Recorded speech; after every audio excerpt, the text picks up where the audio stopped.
Hello, everybody. Cassandra Sullivan here from Revive Your Hope Coaching. I am your grief coach for all things grief related. I am bringing you this week's video to talk a little bit about how to effectively navigate your grief and recognize what you're going through, when you're going through, and how to allow yourself to go through it. So I've got a few points to go over, but I really want to kind of just start by talking about how messy and intense grief can be and feel. It can get so intense that you literally feel like you're going crazy. You're illogical, emotional. You don't quite know what to do with the emotions that are coming up. These are emotions that a lot of us haven't dealt with in the capacity that they come before actually experiencing grief. And so we don't know what to do with them. They just come up and it's like, blah! So it's, again, messy, crazy. It's a roller coaster of emotions that just kind of hit you whenever they feel like hitting you, wherever they feel like hitting you. You can be walking through a grocery market, a song comes on, and you just sit there with your basket full of groceries sobbing and have to walk out. You could be driving down the freeway. You can see something. For me, if I saw women who were happy with their babies, it sent me into a anxiety, panicky feeling. And it was when I was working at Trader Joe's, was when I would experience that. I would see mothers come in with their babies, and I would have to excuse myself and go to the back room or go to the restroom or whatever it was to kind of escape that situation at that time, because I could not control or contain those emotions that would come up. So it was probably, a good 7 years that I was at the mercy of the intense emotions, and things would come up. I would say things, I would do things, I would react to things that were so out of alignment with who I am and my character, and doing these things that I was not proud of. I made countless mistakes. I just didn't know where to place these emotions and these feelings and these things that would arise, because I had never been in that situation before. So it's common. It's common for people to kind of make mistakes and live outside of alignment with who they truly are. So in saying that, one of the first things that I really want to stress is just to be patient. And I know that kind of is like almost a duh for some people, but we get so caught up in feeling like we're crazy or, like what's going on. We feel out of control. And so allowing ourselves some patience and some grace with what we're experiencing and going through is huge. It's not easy to do because we're human. However, if you can allow yourself to feel these waves, expect the waves of emotions, know that they're going to come crashing to the shores, and kind of get into the driver's seat by recognizing the signs of the onset and be patient with yourself. So if you are, again, walking in the store, you hear a song come on and you start sobbing, it's okay. Take a few deep breaths, be patient with yourself, and if you need to leave, leave. If you can compose yourself by taking a few deep breaths and recognizing that this is the grief coming up, and it's okay that you're feeling sad, and if you can continue to get through that store, go for it. If not, leave. But give yourself patience and grace with that. Don't beat yourself up. Don't say, why aren't you strong enough for this yet? Or it's been X amount of years, why are you still crying over this song? Or, whatever it is, because again, grief has no end. And it hits at any time, whenever it wants. And when we are stuffing it and not dealing with it, it doesn't matter how many years it's been, it will come out. So the next point that I really want to talk about, again, I kind of touched on it a little bit in the first one, but know what to expect. So know your triggers. Know that if you hear certain songs, if you see certain things, another thing for me is after losing Braden, I couldn't handle baby showers. And part of me was, it's going to sound bad, but I wanted to be happy for my friends, but I was also in this like bitter, like, look at you so happy with your baby, like, woohoo, good for you. Like, and I know that sounds horrible, and judge all you want, whatever. If you haven't experienced it, try not to judge too harshly. It's natural. So I would be upset, and I would never express this to them, but I would be thinking these things. And I actually had to leave a couple of baby showers because the emotions were so difficult to deal with and I could not contain them. So I had to excuse myself. So from then on, I either just sent a gift to a friend that was having a baby and just didn't go to showers. Or I would have a conversation with that friend and we would kind of do something outside of a shower where I would, be able to say, congratulations, here's your gift in person, make it a little more personable. But however, I knew what I could expect and I got real with myself and knew I could not go to baby showers and celebrate with everyone and be happy for my friend.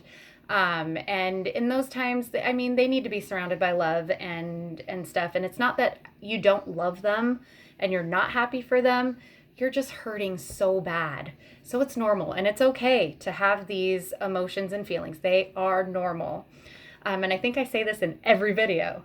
You're normal.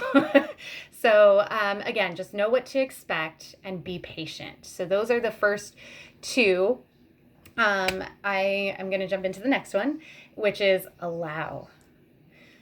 Oftentimes, we want to stuff these emotions down and not allow them to come out. We try not to cry. We try to be strong. We throw the happy face on. For what? It does nobody any good to hold on to these emotions. And you can try to stuff them for years and years and years. They're still going to find a way out. So it's better to just learn to allow these emotions to come out of you and allow them to escape your body. If you don't, there are side effects, physical side effects, emotional side effects, mental side effects. I know physical side effect for me was I would get sick all the time, like literally up until this year. My body, I threw it so out of whack by holding on to so many different emotions that just did not serve me in the way that I needed. I got really sick a lot. I wasn't eating right. I wasn't exercising, not taking care of myself. And so sickness all the time, like literally all the time. If you know me, you know it's constant. So that was the physical side. Emotional side, mental side, you can get triggered easily. You can snap at people easily. You can say mean things that you don't mean to say, but you're thinking them and they just kind of come out. I did that a lot. I snap. I'm a snapper. I snap at my husband. I snap at my kid. I snap at my mom and dad. Like I snap at people when I'm in that space. And so I had to learn how to allow these emotions to come up so that I'm not holding them in and I'm not projecting them on other people who all they want to do is love and support me. And I'm just snapping at them because they're not doing it right or get off my butt or, whatever it is. So allowing those moments that when you feel the urge to cry, find a spot, cry. On Kieran's first birthday, sat on my floor with one of my best friends and sobbed because I felt so robbed of Braden's first birthday. I didn't get to experience that with him and just felt so angry and robbed of that. I wasn't allowing myself to show up for Kieran in his first birthday and celebrating him. It's not his fault. he needs his mom to be there to celebrate these things with him. So I allowed those emotions. I cried, I cussed, I prayed, and then I was good. And it wasn't just a slapping a fake smile on. I was really good because I allowed those to come out. And then I was like, okay, let me go be with Kieran. So allow. The next one is reach out to people around you. Communicate your needs because they don't know what you need. You know what you need best. If you need silence, if you need someone to come sit with you and just eat ice cream or just sit, let someone know. If you need someone to cry with, if you just need someone to talk about your loss, if you name it, whatever you need, communicate those needs because you have people around you that want to love and support you through. They just need to know how. Grief is tricky. A lot of people don't say the right things, don't do the right things because they don't know what to do. And it's not out of a place of malice. It's out of a place of they're just doing their best to support you in whatever way they think you may need it. So communicate and reach out to those around you. Now, my next final one is kind of two-sided. So it's join a support group, somewhere that you can feel heard, understood, supported through your loss. So if you've lost a child, join a child loss support group. If you've lost a spouse, join a spousal loss support group. If you've, whatever your loss is, sibling loss, whatever that is, and make it specific to your loss because those people are really going to understand what you're going through and what you're feeling. And be able to talk to you and communicate to you from that place of true empathy and true knowing of what's going on. I know a lot of the clients that I'm serving right now have lost children, so I'm able to really empathize and show up for them in the way that they need and say things and share things personal from my story that they can really relate to, and it's really helpful in supporting. So the second side of that is, outside of joining a support group, hire someone to help you walk that journey through your grief. If it's traditional therapy, hire a therapist. I know if you're in the Sacramento, Fair Oaks area, let me know if that's something you want. I can recommend them. Do EMDR therapy. Love it. I am a huge advocate of it. Becoming certified in it this year and so excited to have that under my belt because it was one of the biggest healing moments of my life. EMDR therapy. A coach. I'm a coach. I'm a grief coach.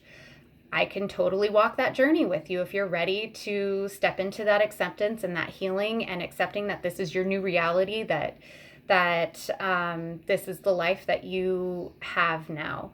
That's where I can come in. I take kind of graduates of therapy, people who have kind of done a little bit of work. They know a little bit of what they're feeling. They're acknowledging it and they're ready to kind of accept and move into that realm of living true to themselves, having joy again, finding hope in life, happiness.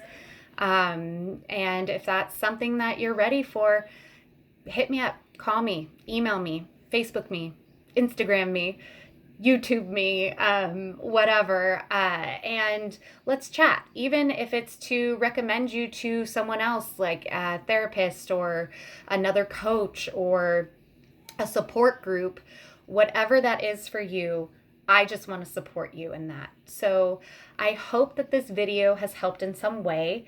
If you know someone that could use this video, share it with them. I want to hear your feedback. I want to hear how you've effectively navigated grief in your life. If it's something that you've been able to navigate effectively, share your tips and your tools and let me know what you've done to overcome the drowning sensation of grief. If you are looking for support, definitely, like I said, email me, call me, text me, DM me, whatever it is, I want to support you in your journey in whatever capacity that is. So anyways, hope you enjoyed this. It was a little longer, sorry. But have a great rest of the week, and I'll see you next week. Bye.